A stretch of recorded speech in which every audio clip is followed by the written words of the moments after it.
Welcome back to the South Baltimore Now podcast. I'm Nate Carper, and I'm thrilled to be joined again by owner, editor, manager, guru of SouthBmore.com, the one and only Mr. South Baltimore himself, Kevin Lynch. What's up, Kev? Hey, what's going on? Just enjoying this iced coffee from Bodega and Vino as we record in the neighborhood in Locust Point on location. I don't know how you can be stressed out in this place. It's got a very relaxing vibe. It's a very cool vibe. I don't know, they got nice images and artwork and all kinds of goodies and snacks and grab and go grocery items. And the coffee's nice and strong and delicious. So we thank Angela and Rob for letting us come in here today. It's great to have you back, Kev. As you know, I kind of went solo there for a couple episodes, but that happens every now and again. But it's good to have people on staff with skills. Today we welcome a true leader in Annapolis and a dedicated representative of our community.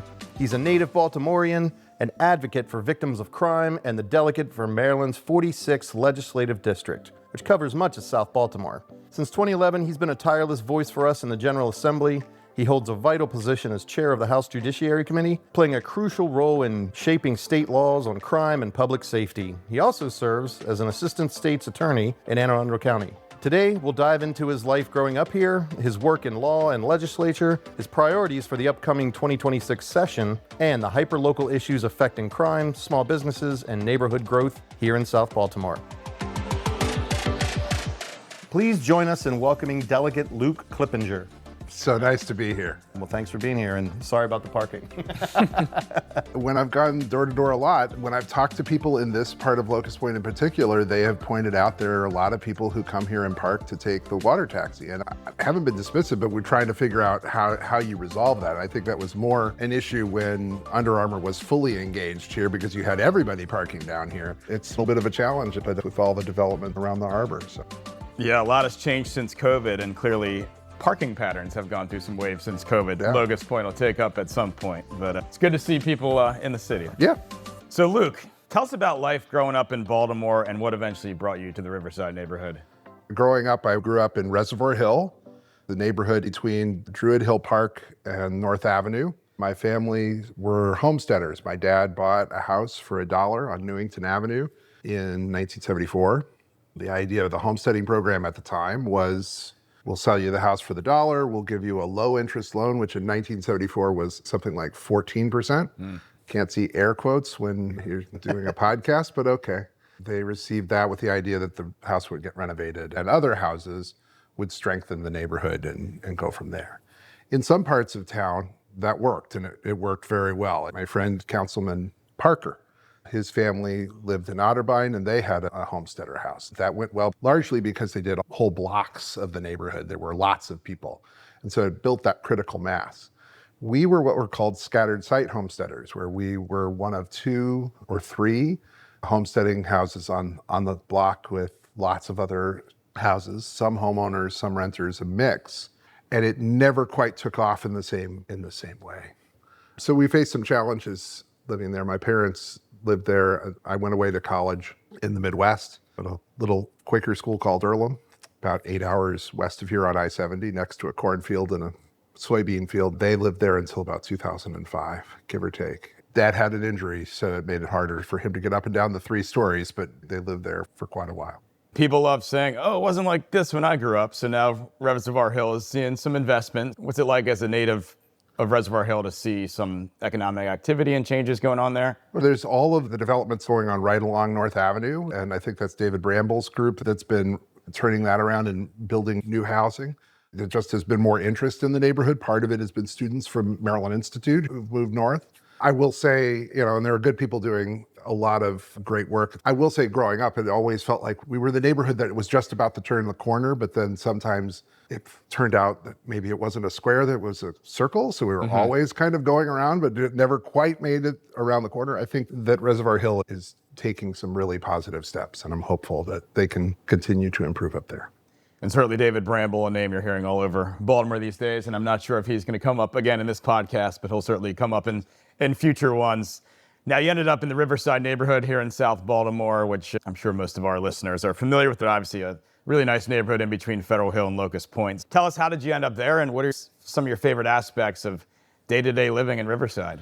I like the fact that I can get up and pretty much walk anywhere, especially on the peninsula, and get where I need to go and not just hold meetings, but engage with people. It's a wonderfully friendly, wonderfully engaged neighborhood where you've got a lot of people who wanted to live in a super walkable community. It's got a lot of the things that we would really like to see in other neighborhoods in Baltimore City with grocery stores and shops and everything else. It makes it vibrant. How long have I lived here? Maybe about 18 years in Riverside. It's been great to live in the neighborhood and great to have so many friends. I think you kind of read off the new street polls there with some of your selling of. I'm glad they spent the money on promoting the neighborhood. I don't have to think when I get asked that question anymore. I do like that we've got those place finders out there that are defining the neighborhood and giving people an idea, with no disrespect to Locust Point, no disrespect to Federal Hill and to the neighborhoods of Federal Hill.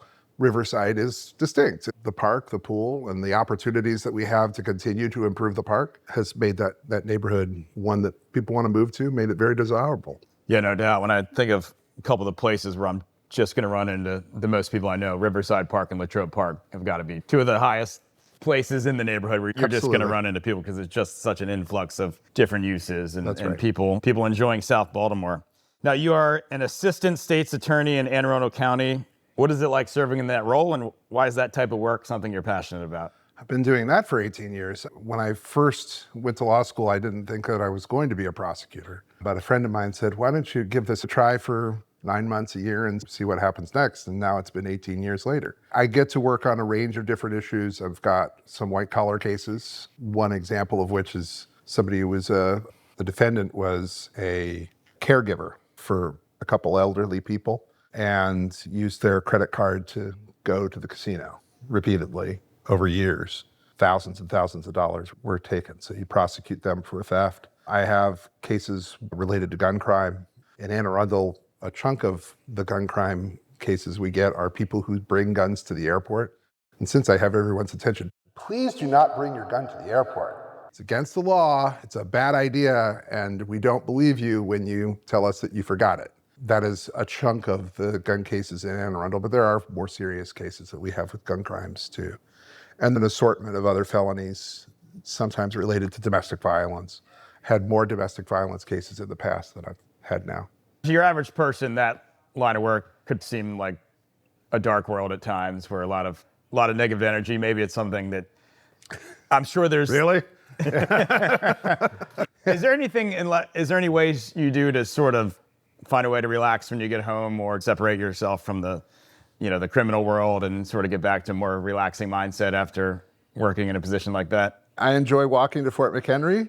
Sometimes I find that very helpful to blow off some steam. I have a range of other things that I'm interested in. Getting out and going to parks. I got to go with my partner Patrick to Zion National Park after session this year in Yosemite. And that was maybe a once in a lifetime kind of experience. That was incredible. I really like our parks. It's killing me that Fort McHenry's closed right now. But things like that where I'm able to get outside and put some of that stuff aside is really important. People say I have a wry sense of humor too, but I don't believe that. So you've been representing the 46th district here in Maryland since 2011. Tell us about your decision to run for that position, and how did the initial campaign go?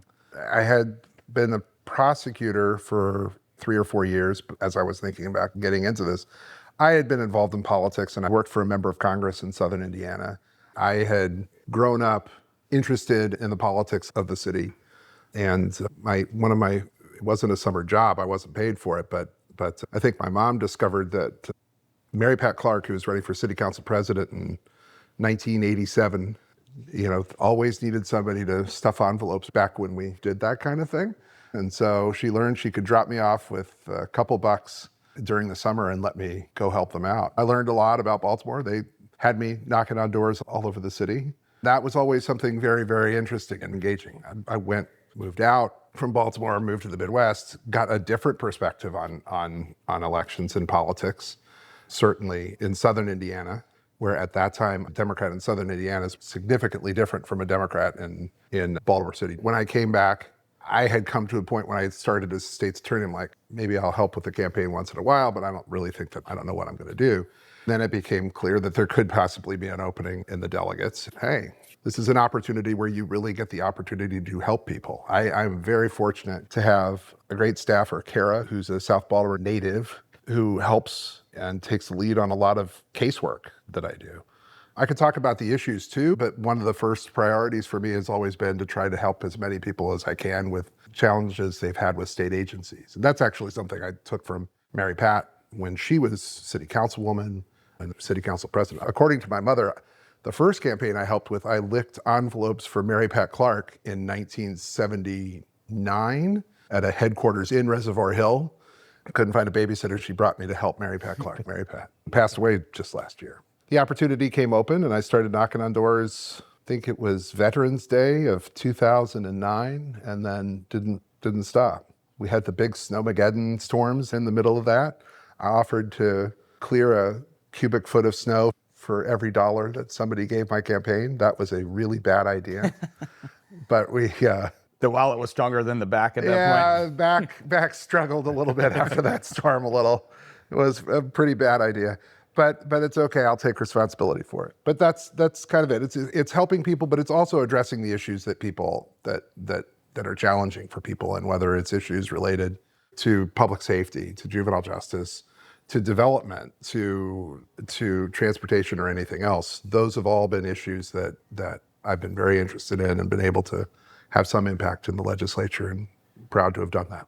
And it's a district with a lot going on, and it encompasses a lot of South and Southeast Baltimore. So really, when you think about that, you think about the port and those industries. You think about the main streets of Canton and Fells Point and Federal Hill and Locust Point. You got the Inner Harbor. You've got more working class neighborhoods. You've got some of the wealthier neighborhoods in the city. So just talk about balancing the different types of people and the different interests in this district. It has the wealthiest census tract and the poorest, and they're less than a mile from each other. Wow. Look, the challenges, start from Curtis Bay. I mean, Curtis Bay and the challenges at the coal terminal, the impact of the coal terminal has been something. The coal terminal has impacted life in that part of the world for a long, long time. At the same time, the coal terminal is a part of what makes the port go. And so how do you balance those things? And the Department of Environment is in the middle of, literally, I think, in the middle of both sides trying to figure out what steps need to come there. Curtis Bay has a lot of potential, and it has a lot of potential with got houses on the hill overlooking Curtis Bay, incredible views, incredible part of the world. Great sports facilities, a new school at Baybrook, but it also has endemic deep poverty that showed up on Brooklyn Day in 2023, which is heartbreaking. Brooklyn has a range of different challenges that it's trying to face with a core of homeowners, but then real challenges with poverty and real challenges with addiction. There are, I think it's 14 substance abuse treatment centers within a mile of the middle of Brooklyn. People need to get support and they need to get those programs, but we have kind of consistently questioned, why are they all in one place? Mm-hmm. And that's another difficult question. There's issues with homelessness. During the pandemic, a large number of people started moving into the area that nobody sees, but it's right by where Potee Street hits the Harbor Tunnel, and it's back where nobody goes. It's in an area right along one of the branches of the Patapsco River. And there are hundreds of people living back there, and there still are hundreds of people living back there. You have great things that are happening in some of those neighborhoods. You go up to Cherry Hill, and you see the new schools that have been built there that has resulted in higher attendance rates and more engagement in communities. And they're very proud of the schools that are there and have a great core of people who are pushing to keep those schools going. Lakeland has good things going for it with some of the improvements that have been made to that school. But these are the neighborhoods immediately to our south that we don't talk about a whole lot in this neighborhood. And so some of the challenge, I think that, and I will say, Brooklyn and Curtis Bay feel like they have been left out of the city and have felt that way for a long time. I'll admit, I don't know if anybody could engage enough, but that's part of having a team of people is we all make that effort. One of the good things going on in Brooklyn right now is next to one of the most tragic things. We had the brand new playground that was burned down next to Marie Fairing School. It was built with the help of Kaboom. They do a lot of those playgrounds all the way across, mostly in neighborhoods in need. It's burned down, so we're gonna have to try and go back and rebuild that. But at the same time, Marie Fairing, which was bursting at the seams with kids, is expanding into an adjacent building. And they've been able to do that renovation in part because of work that the team did and that now Comptroller Learman to help build out that school. And they're not the only neighborhoods that have challenges. They're not they're the challenges in Pigtown. O'Donnell Heights has got another set of houses that they've broken ground for. There are other neighborhoods that have those added challenges, and it's not to minimize all of them, but to your point, with a long answer, how do you balance them? You try to engage as much as you can in those places, particularly in the places that sometimes aren't seen. Yeah, Brooklyn's got to be one of the most interesting neighborhoods anywhere with just, you got a large Central American population living there now. You got the blue collar world. You got the industry. You got the people that have lived in Brooklyn forever. You got people that probably lived there for 20 years. You got an area that's actually growing where you have, a school that I've heard is at about 3 times capacity. Yes. And had to grow like crazy. So, man, Brooklyn's an interesting place. And I must say, too, if anybody ever wants to see a really good view, go to Garrett Park and check out the views from there. It's absolutely incredible Absolutely. to see. And you can kind of see the different layers of Baltimore from there. You can see the industry and the main street and the downtown and then the rising Baltimore Peninsula all in one view. So definitely a great view from there. And I didn't mention Westport, and not to make light of Keisha Allen, but Keisha will yell at me, and she's right. I mean, there's the development that's going on in Westport, but at the same time, there are longtime landlords who are just sitting on property in Westport, and so you have to find ways to get that off the dime.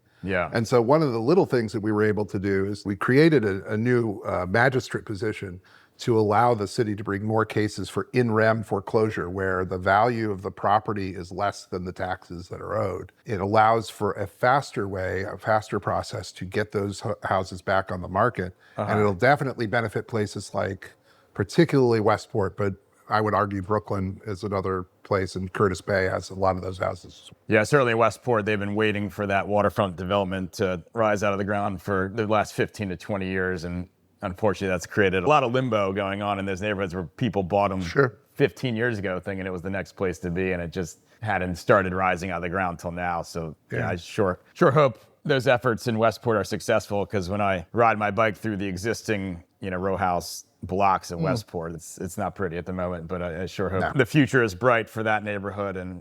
But obviously the One Westport neighborhood is finally becoming a reality. Yeah, it needs a strategy, and there's a CDC over there, but I think that is probably the next step for housing for us, for everybody, is to look at that broader strategy, and for the CDC that's there to look at the broader strategy. Here is development that's coming in. How can you spur development to spread into the neighborhood and to get some of these long-time properties that have just been landlord-held properties that they haven't done anything with it?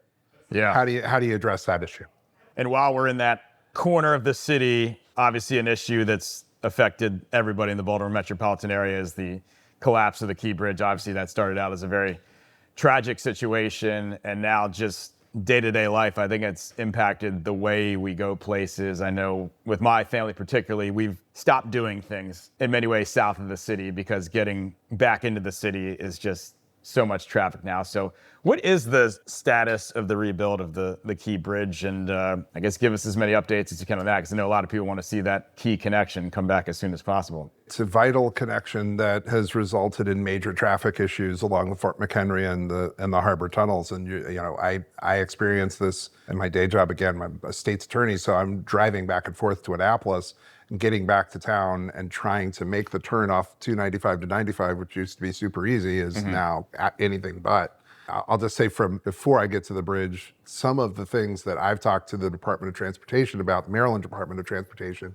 and I know they're working with City DOT, I think they may need to go back as these traffic patterns continue to evolve, as people are still trying to figure out how to get from A to B. They did a good job that you might not have noticed in some places, but a good job trying to make little investments to make traffic easier. The signs over the Hanover Street Bridge that tell you which lane you can use, and which they changed some of those, they fixed some of those, I think, along the way, to allow that to work a little bit better. One of the challenges, I think, is going to be synchronizing lights in between. I don't know if be able to do it from the Beltway all the way to 95, but that may be another way to help move traffic along. It's a challenge in Canton. That's City DOT, where the backups on O'Donnell and Boston Street, mostly with people leaving the city, they've always kind of been there because people were avoiding the tunnel, but at the same time now they're accentuated because now people are also jammed trying to get around the harbor a different way. As far as the bridge itself, the state has got its piece of the puzzle and did work on the engineering part of it, and they're tearing down the approaches on both sides now. The critical piece is to get through the remainder of the engineering and to, my understanding is, start to do some land acquisition. They need to do some on either side because the bridge is going to be taller than what it was before, so you need a little bit more room. I don't think that that's going to be that big of a problem, but they still need to go through that process. And I've learned to maybe stop predicting exactly when this thing is going to open up, but I'm hopeful by 29, but maybe sooner. But it requires funding. It's going to require support from the federal government. And it's too important for the regional economy. It's too important, I would argue, for the national economy, because the people that are using that bridge are truck drivers who are, in a large measure, lots and lots of trucks who are delivering things up and down the eastern seaboard. And so we need this work to continue and to get done as fast as we can.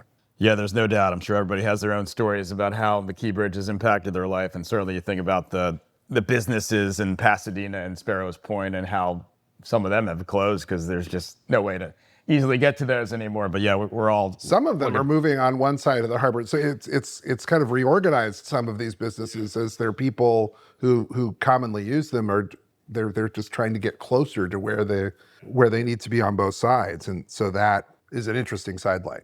So the Maryland General Assembly always convenes in early January. So second Wednesday in January. There you go. Not that we're keeping track.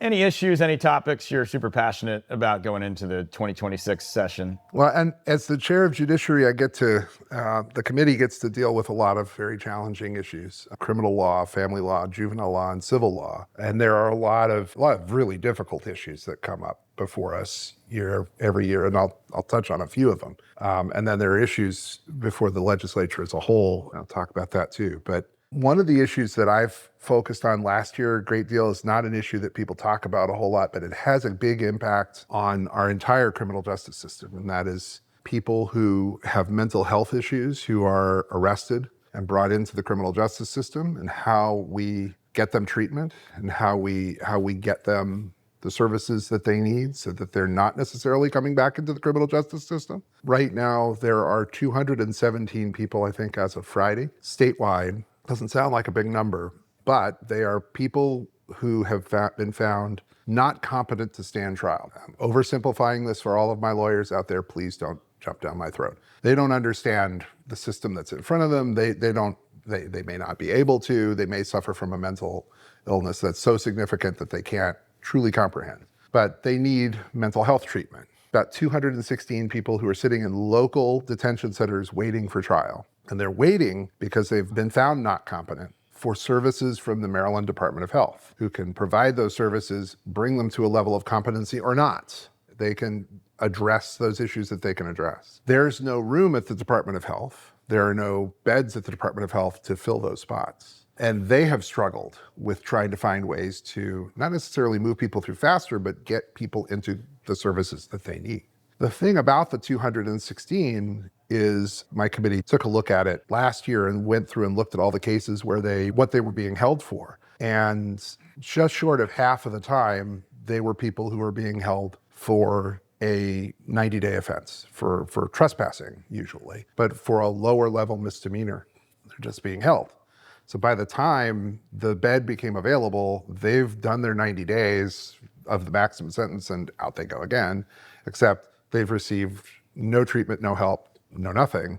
So they've decompensated, but we're sending them actually out into the world worse than the way that they came in, if that's possible in some cases. The judiciary, the judges themselves, the state's attorneys and public defenders who normally fight on everything, they're kind of moving in the same direction. There's a lot of support for figuring out ways to keep people out of the system at the front end. Doesn't mean we're going to go and send them right back to where they were trespassing before, but it does mean you have to have some kind of place for people to go to get that mental health care. We've moved away from institutionalization, but we're now discovering you need to have some of those, at least short-term places, to get people in a place where then they are able to go forward. There are lots of groups working in this area.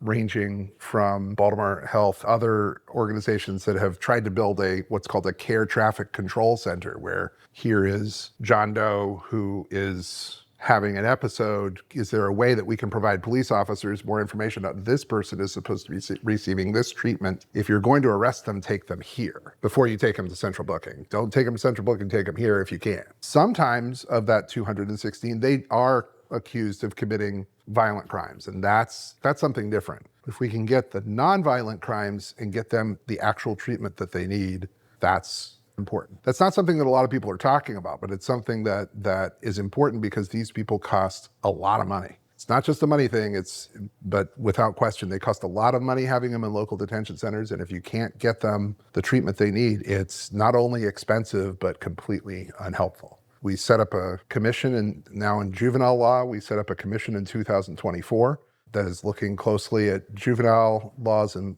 may make some recommendations prior to this next session or in 2026 to take a look at the existing system. But we are also looking at some really troubling information that came out in the most recent audit from a juvenile justice monitor that said there was at least one facility, and I believe there's more than one facility, where employees are calling out sick because they have been the victims of violence inside the facilities and don't feel like they have anything that they can do to remedy that. The new secretary, who I'm talking with a fair amount, Betsy Tolentino, is wrapping her arms around some of the real challenges that are happening in those facilities. And I'm hopeful that the commission will start to look at the services that DJS needs to be providing and providing well. And then there are the other issues that surround intake and kids who commit crimes and then go back out and commit crimes again, and a lack of focus on that. There have been some examples recently where I think DJS has done better in saying, okay, this person is coming back again and again and again. We're going to have to detain in some of these cases as opposed to put people on electronic home monitoring. That requires judges to go along with that too. And in the most recent case, that didn't happen with the judge, but where they put him on home monitoring and not in detention after multiple burglaries. The whole issue of electronic home monitoring is a difficult issue. And right now we have a work group dealing with private home monitoring that we changed our bail system, and we appear to have replaced that with a private home monitoring system that I don't believe is very well regulated, and I don't think does any good for the people who are on the monitoring or for public safety. But there's a work group that's going to make some recommendations prior to the next session on that issue, so that might be another. And I can go on for another hour and a half. I mean, the issues related to foster care have not come up before during the time that I've been chair, haven't come up regularly. They come up in different bills, but not extensively. I think we're going to take a closer look at our foster care system, especially with some of the challenges that have come up in the last months, because those challenges have been there for, I believe, a long time, and we just haven't addressed them well. Well, it's good to have people in the General Assembly that have a vast knowledge of the legal system, because it certainly sounds very complicated, but sounds like it'll be a busy session for sure. Now, we talked a lot about the industrial uses in South Baltimore and those neighborhoods, but really your district has seen an explosion of growth when you're talking about all the development in the Federal Hill area. Now we have the Baltimore Peninsula, really that Canton Crossing, Brewers Hill area of Southeast Baltimore has just new buildings every year. So what can be done and what has to be done to handle all this growth in South Baltimore and Southeast Baltimore? One of my staff was at the Locust Point meeting where this was talked about, so I wasn't there, but I will say in the nice problems to have category, when people were talking, hey, we might need a new school in Locust Point because of the number of people who are moving in this neighborhood, and Francis Scott Key isn't big enough. It's kind of remarkable. And so there's part of it where I think we're becoming more aware that, yeah, there are some growing pains. That's not just in Locust Point, as you mentioned, in Marie Fairing. There in Brooklyn, there's been a challenge with just places for people to go. Across the Southeast, there are people who are trying to get into fewer and fewer slots. So that's something that, along with the school district, we're looking at those things. Some of the issues that we have to deal with are related to transportation without question, because we have the same roads that were there 15 and 20 years ago. We have the added challenge of the bridge being down, but you have the same infrastructure in place, and how do you address those kind of issues to get people where they need to go? There's a further issue. If you look at downtown, the downtown core is in my district. that is experiencing, while there's been dramatic growth, particularly in Harbor East and along the water and near closer to Fells Point and other places, there's the sale of, I think it's in the 300 block East Lombard Street, a building that 10 years ago went for $31 million. They put $10 or $15 million of development into it, and then it got sold for $6 million. The lack of a market for commercial space downtown is creating some opportunities for apartments and condos. Maybe condos would be a little bit that next step up for downtown. But you need to have a grocery store. No disrespect to the one existing grocery store that is there, or to the Whole Foods that is there.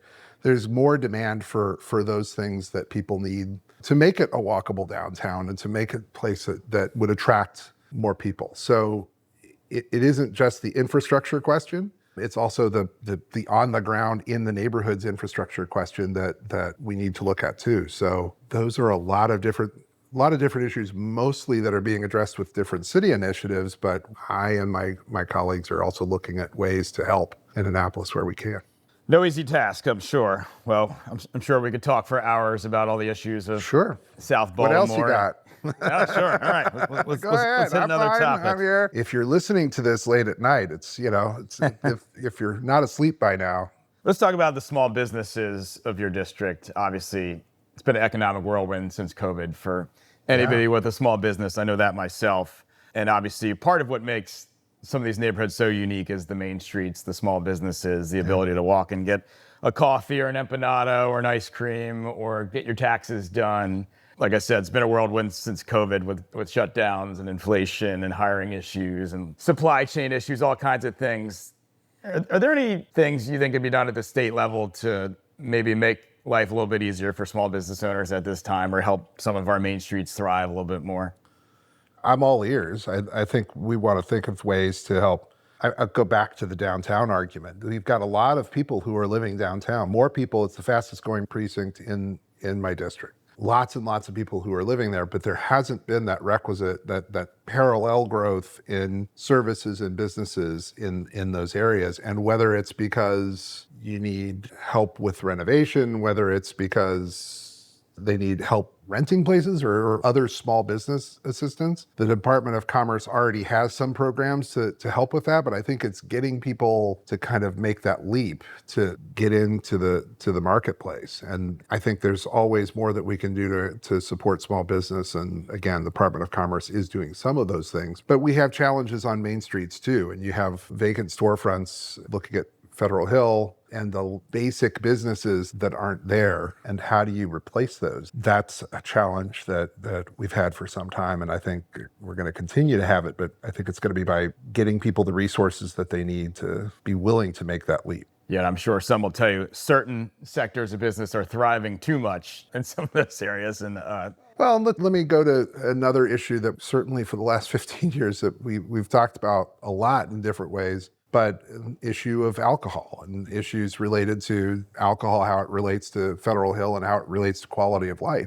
We have a licensing system. I think that we're approaching a time when we're going to need to take a look at how we license beer, wine, and liquor establishments. But we have in this district the largest number of liquor licenses of any legislative district anywhere in the state. There just are tons. And it's historical. It's because it's what these neighborhoods were. There was a corner bar, and those licenses have continued, and more licenses have come in. But what we have now, because of the continuing development and trying to meet the demand for, in some cases, still more licenses, we've got a patchwork of rules across even this legislative district, much less across the city, that have a disparate impact. And one of the things that I think we might want to look at in the future is one of those restrictions is First Precinct of the 23rd Ward, which goes from Ford Avenue to Henrietta and from Hanover to Light. And it covers the core of the Cross Street Market area. You're not allowed to bring a license from outside of that area into that area.